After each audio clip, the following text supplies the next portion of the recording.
extraordinary, Dermot. I didn't expect to see so many on this route. One of the reasons why it was preferred, I understand, to have a procession by car rather than by train was it allowed access. That was a bit of a gamble, perhaps, because maybe not enough people would come out. They'd come to London, certainly, to Windsor, certainly. But in that long journey in between, that is saying a great deal about her hold on the nation. And it's asking questions of us, what does the monarchy mean when we have a democracy?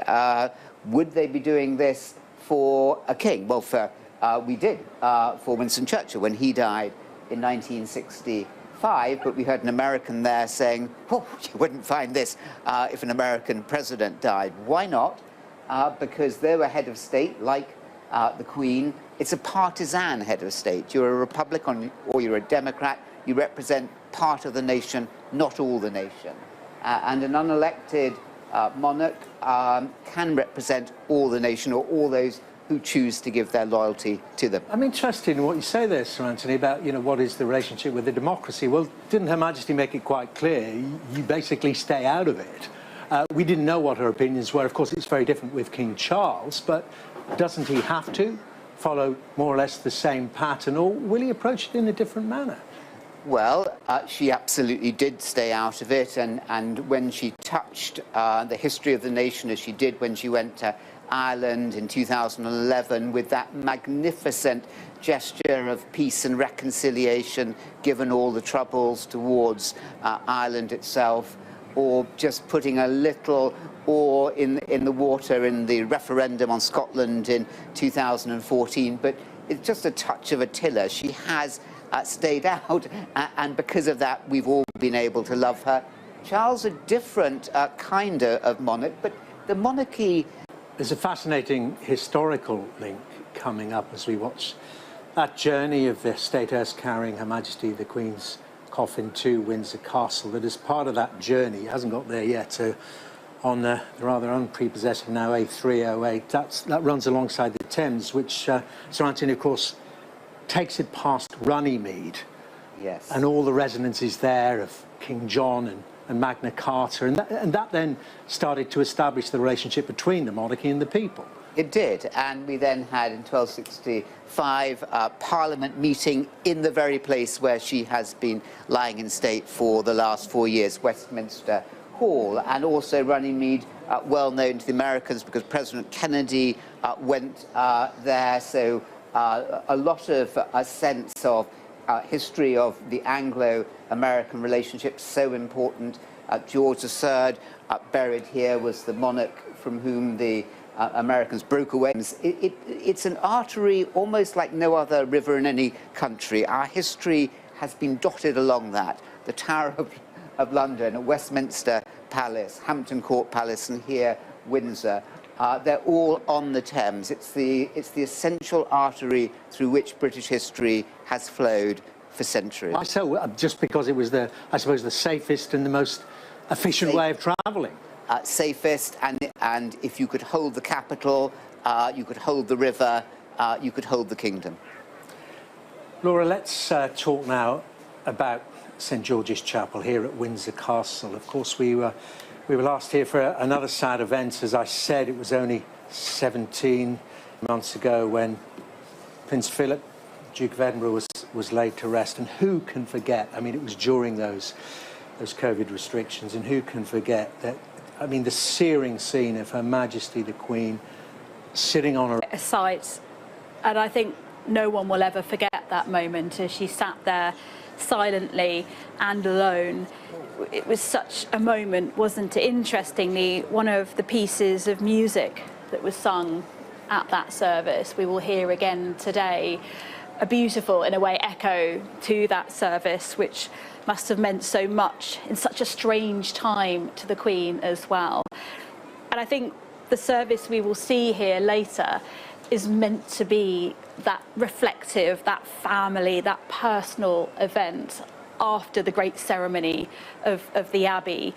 And although there are 800 people here, everyone here, I think, the majority of the congregation has that personal connection with the Queen. her staff who would have worked with her, many of whom for decades, past staff, present staff as well. And it was so interesting watching them coming into the chapel where they're now waiting in that congregation. They will have known her quite intimately, many of them, for so long. And the idea now that this is the moment for the family, the national, the international service we've seen now moves to the more personal here. And Sarati, I mean, that's the thing about Windsor Castle, isn't it? I remember coming here for the first time as a young student, actually, to have a look around. And I was just taken by how actually small it is, and the fact that, you know, there are, I mean, looking out this position we are in for Sky. Scenes of Westminster Abbey this morning and the Mall and past Buckingham Palace and the first, and then the long walk where Henry VIII on the Mound reputedly waited for news about the execution of Anne Boleyn. Charles I holed up here, imprisoned during the Civil War, later buried here. I mean, the history of our nation flows through every bit of brick and mortar and stone here. But so many people wanting to turn out. Some people saying, well, look, you know, we wanted to go to the lying-in state, but we heard about the 12-hour, the 16-hour queues, and we just didn't think we could do that. So we've come here instead just to catch a glimpse, just to let that sink in, that this has actually happened. The Elizabethan age, the second Elizabethan age is over, Laura.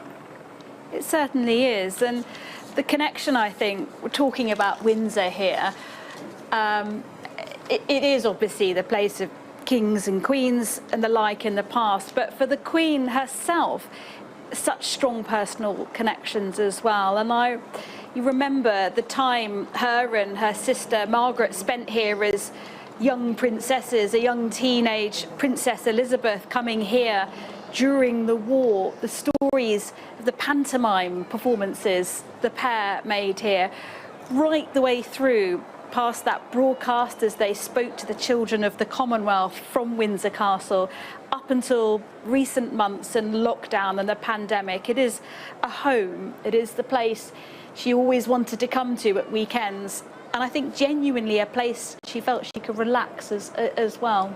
There's a lovely story told, isn't there, about when we hear the committal service and we hear that organ music, that haunting organ music, that as a child, as a teenager, the organist was Sir William Harris, then here at Windsor Castle in St George's Chapel. That he taught piano to the Queen. She used to go up to the organ loft to listen to him.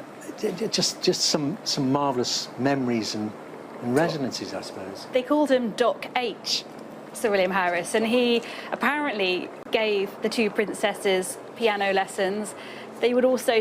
Yes, but there would have been more formal clothes. Many people in hats, women in hats, men in hats. But inside they would have felt, I'm sure, the same mix of feelings, of sadness, of awe, that they didn't want to miss out, that they'd have known that if they weren't here, others would have said that you missed something that you'll remember for the rest of your lives. So change, but also lots of the same feelings from people as we see them there. And just on Laura there, you can imagine the Queen looking out, can't you, from the castle here, out across London, being blitzed and seeing the red glow of the flames from the docks of London and the city of London. And that's another reminder, as it will be for so many in the crowds, how far, how deep she goes back into our national histories and the lives of our own families. And what a day it has been and is still going to be. It's this, well, what we saw in central London, the funeral, the state funeral, the scale, the majesty of that. Yet there was a gentleness and precision as well. And then this is a more natural, organic event, but nevertheless there's still that mix coming across. We've got the scale of the crowds, but the genuine love coming across. And an utter lack of ego in the service. the story was told by the magnificence, the eternal beauty of the abbey and the music and the customs and the traditions.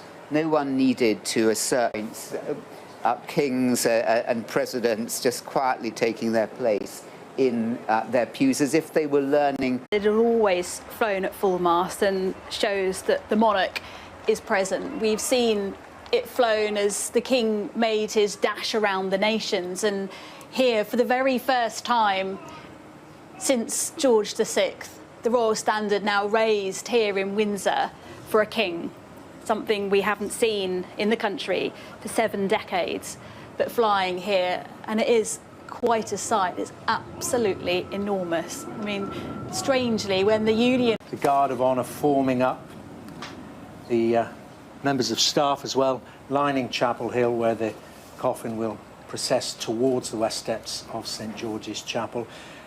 And Sir Anthony, I wanted to talk in a bit more detail about St George's Chapel. It's then as old as the castle, but like the rest of the castle, it's evolved. In other words, it's had bits tacked on over the centuries. Like all our great religious buildings, they have been extended, added to, knocked down. Fire has required replacement, but essentially a 15th century late perpendicular Gothic building with that most wonderful vaulting, as we'll see inside, the fan vaulting, and the final resting place of 10 monarchs. So all monarchs will see in a moment the statue for George III at the end of the Long Walk. He's buried there, and then every monarch from George III onwards except Victoria.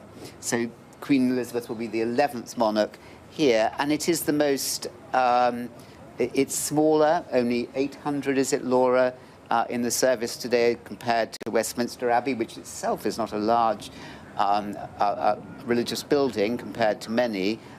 Kay, just tell us about the numbers there.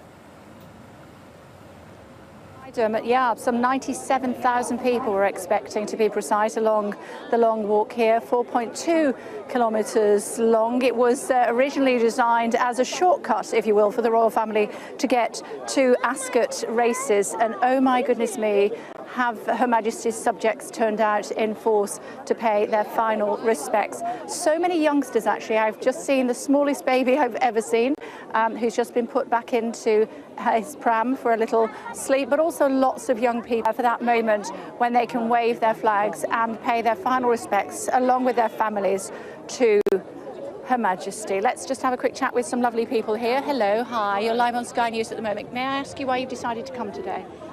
It's a real honour being here. We've come to show our respects to Her Majesty the Queen. We've come with a family. We really appreciate the work that King Charles has done for the Syriac Orthodox Church. It's been invaluable to us. Tara, you want to say anything? Yeah, again, just with the family, come to show our respects. It's unbelievable. I'm shocked. I'm shocked with the way you have organised the audience being here. So it's a pleasure. It's an honour being here as well. So what yeah. did Her Majesty mean to you? Oh, everything. It's a lot. It's a lot to us. Yes. I mean, since I was a child, she was in my heart. So yeah. She's been the one constant, hasn't she, in all of our lives? She has. She has. It's an honour to, at least if I can just see tiny things of her. So yes. Okay, thank you very much indeed. Let's chat to another couple of people. Hi, you're live on Sky just at the moment. Hello, hi. Tell me why you decided to come along today. So actually here traveling for work, but wanted to come here specifically. That's an American accent, is it? I am, yes, Okay, from where are you Columbus, from? Ohio. Okay. So here, it's just been, I think it's an honor to be here to pay respect to the Queen. I've been a royal watcher since I was a little girl. I woke up and watched the royal wedding, and just always been a fan of Princess Diana and her story. So here today to honor the whole family and just pay deep respect, and what a privilege to be here. And it's such a historic moment. You just had to be here. Not long now before we see. I just wanted to show my support today. The Scouts did so much good work, didn't they, during the lying-in state? So many of them were working long shifts in order to make sure. So Her Majesty making her way now to Windsor. It won't be very long before she reaches us here on the main roads, coming along the A4 from home that she called the office, actually, at Buckingham Palace in London, to Windsor, where she has lived for many years. I wonder if I might be able to just have a very quick word with this lovely lady. Beautiful dress. Thank you for joining us. Why did you decide to come along today? It was just a momentous occasion, an historical event. We all want to be part of it. I mean, she was such a lovely lady. Nobody has a single bad word to say about her, and we just want to come in and join and pay our respects. Can you see from where you are? We're not too far away, but tiptoeing up, you can actually see. I think we'll be able to see the hearse going past, which is something we'll be able to sort of remember forever and tell our children and grandchildren about. The crowds are immense today. There's a lot of people here, but they're all sort of here to pay their respects and doing really well, giving everybody space, letting us come through as well, which is really nice. Okay. Hopefully you get a good view. Hopefully we're trying our best to sort of squeeze in wherever we can. Thank you very much indeed. Thanks a lot. So, Dermot, as I was saying, maybe 6, 7, 8 deep, and then there are other people that are mingling further back a little bit